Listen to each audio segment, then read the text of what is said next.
right, we are ready for chapter 32. All right, nobody got hungry. Nobody had to go to the bathroom. Those were the good things. But also, nobody could leave the cave. Nobody could go back to their regular lives, see their parents again, talk to their usual friends, and grow up.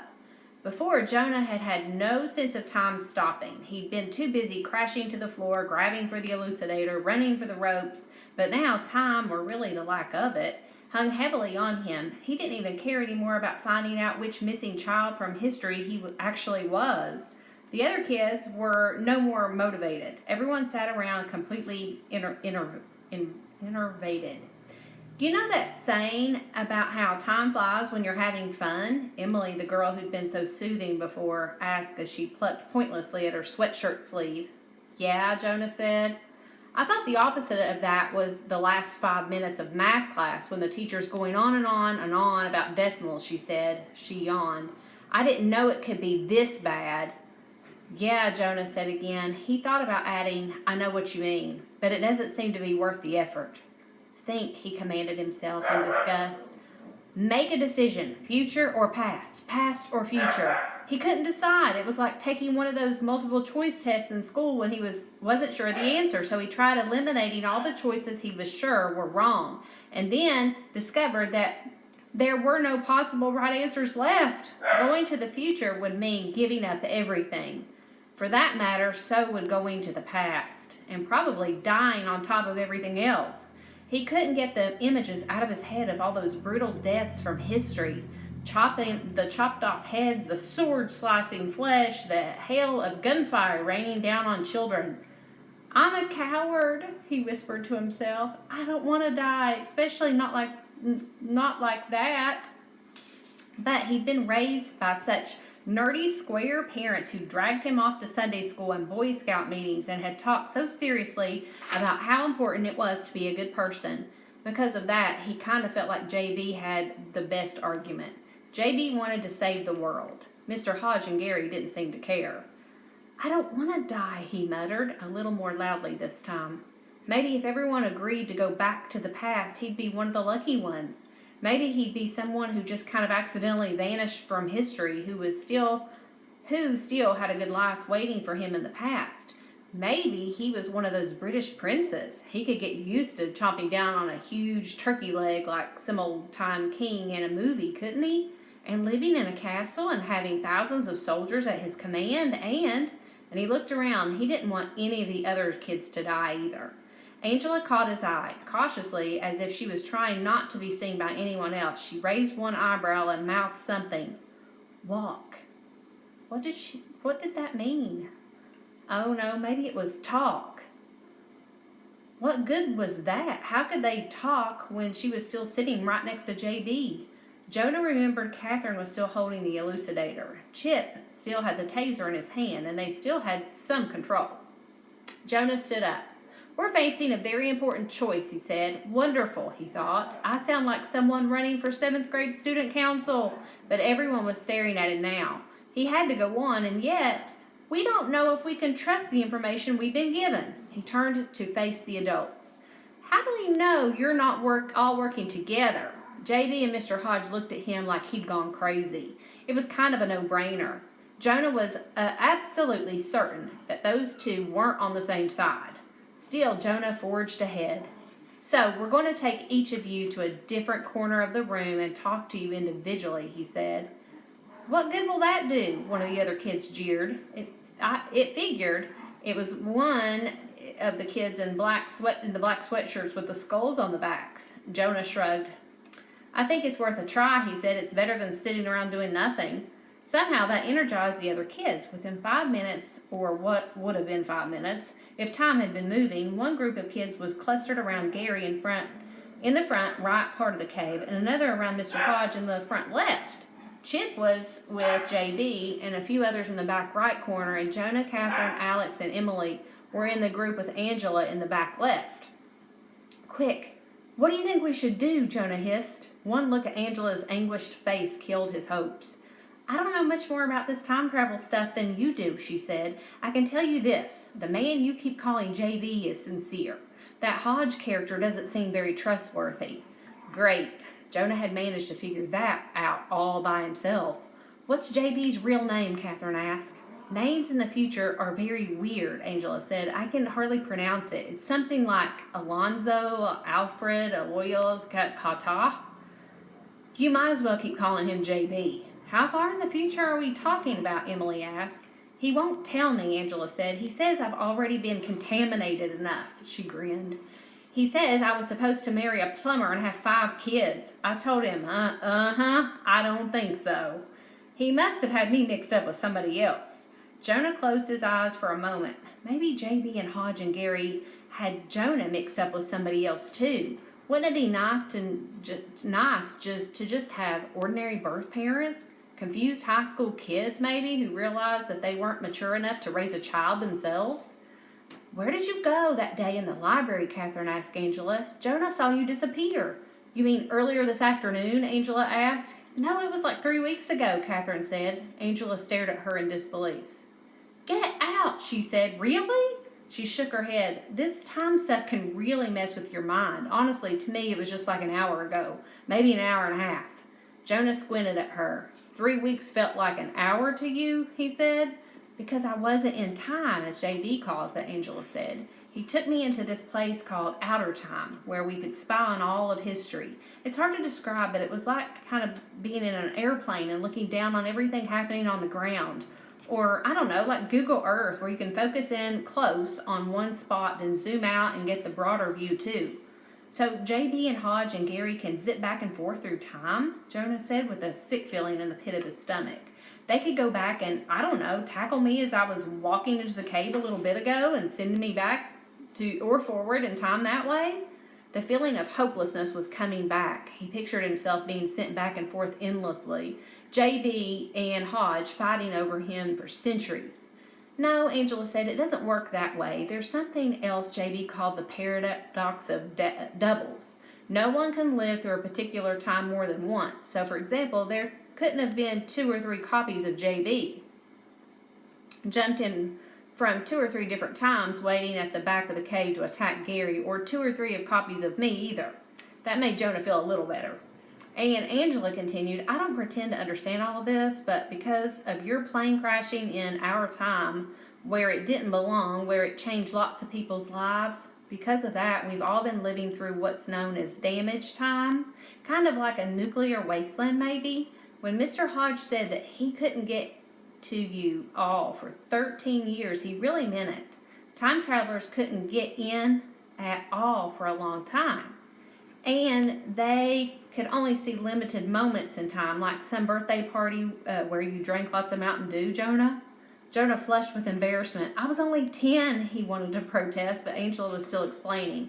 "And then when they could get in," she said, "it was only at spots that they call points of damage, places where the pain of the time damage was most intense." "Catherine, Jonah, you know how you saw JB at Mr. Reardon's office? How he appeared and disappeared?" "Yeah," Jonah said. Catherine just nodded.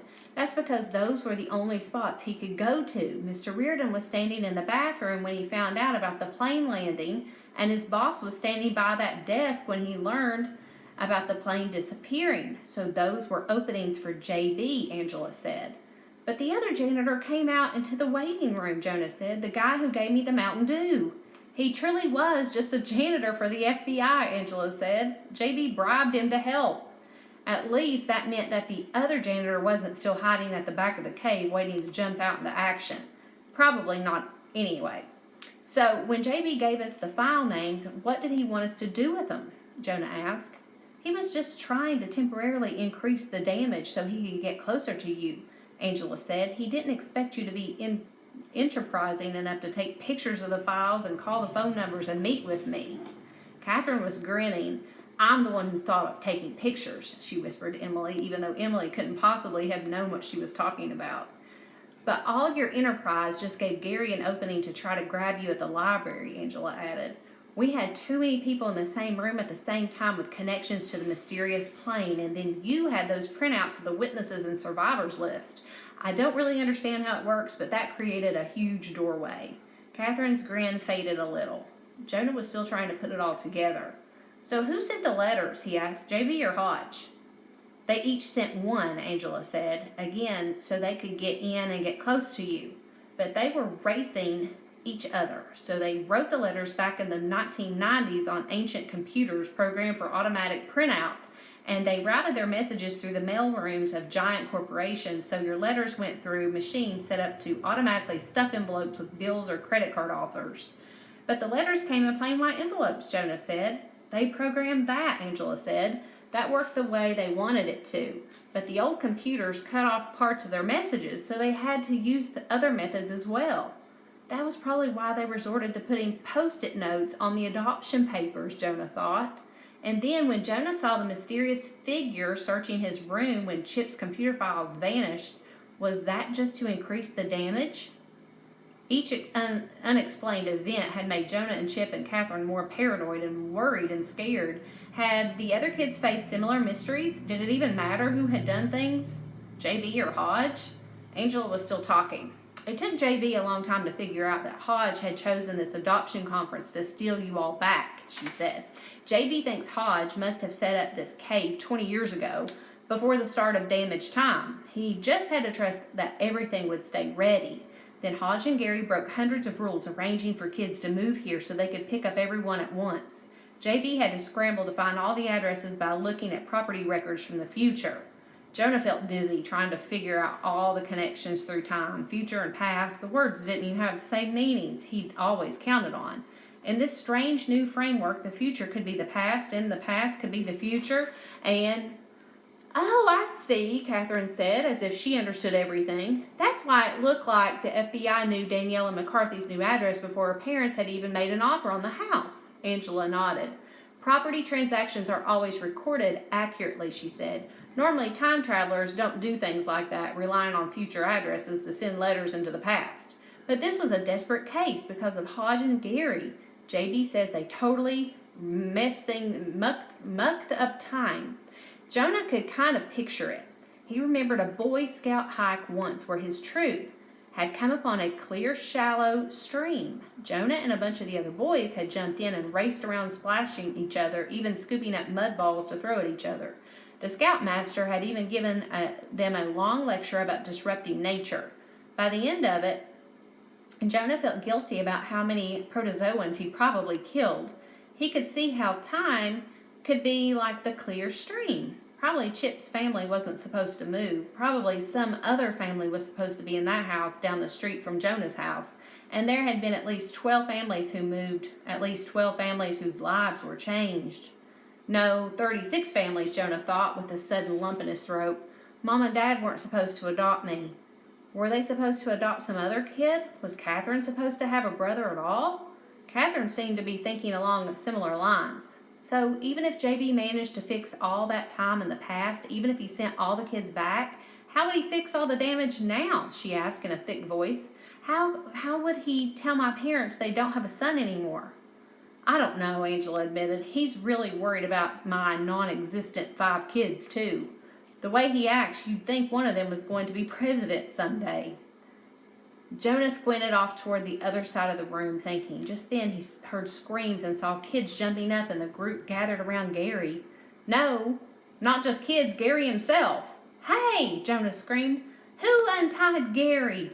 For that, and probably was what seemed to have happened, with the ropes dragging uselessly behind him, Gary was racing across the room.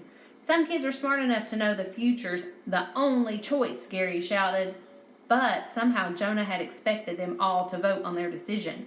Didn't everyone believe in democracy? Suddenly he realized where Gary was headed. "Chip!"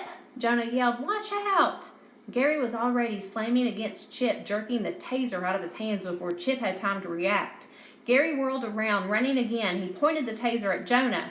No, he was pointing it at Catherine. "Ah!" Catherine screamed, crashing to the floor. The elucidator dropped from her hand.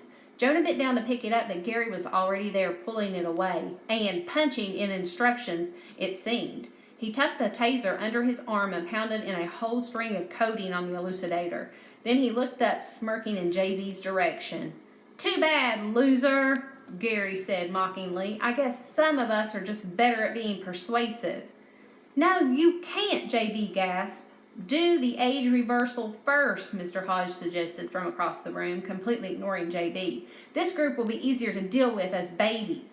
Yes, sir, Gary said, grinning broadly as he punched more buttons. He took a step back and pointed the elucidator toward Jonah and Catherine and all the other kids around, gathered around Angela. Do you feel well enough to stand up yet, sweetie? He said to Catherine, who was still sprawled on the floor, recovering from the taser blast. Emily was bent over her, quietly pulling the barbs out. That would make things a little easier for me. Catherine lifted her head. I'm not Daniela McCarthy, she screamed. She had tears in her eyes. Being tasered must truly hurt. I lied. I'm not one of your missing kids from history. I'm just his sister. She pointed at Jonah. You have to let me go. You have to let everyone go. No, that can't be, Mr. Hodge glared at Gary and hopped toward him, pulling against the ropes. I thought you said that the handprints all matched. They did, Gary insisted. I didn't touch the rock, Catherine said. I just pretended. So you can't zap me. Gary looked at Mr. Hodge, who'd stopped hopping. They both shrugged. Oh, well, Gary said. 35 treasures, 1 mistake. He smirked at Catherine. I'm sure we'll find someone who might be willing to take you. You can't do this, JB screamed. That's another violation of time. Gary raised the elucidator, pointing it carefully again. What will you tell our parents? Catherine demanded. Freak rock cave in. Such a tragedy, Gary said carelessly. 36 children killed, and sadly their bodies will never be found. Jonah thought about his parents losing both him and Catherine, all because Catherine had been so stubbornly loyal. It wasn't fair. It wasn't right. But what could he do? Gary had the taser and the elucidator. He had muscles in his arms thicker than Jonah's legs. Jonah leaped at Gary anyway. Well, he's got nerve. Let's say that again. All right. Only 1 chapter left.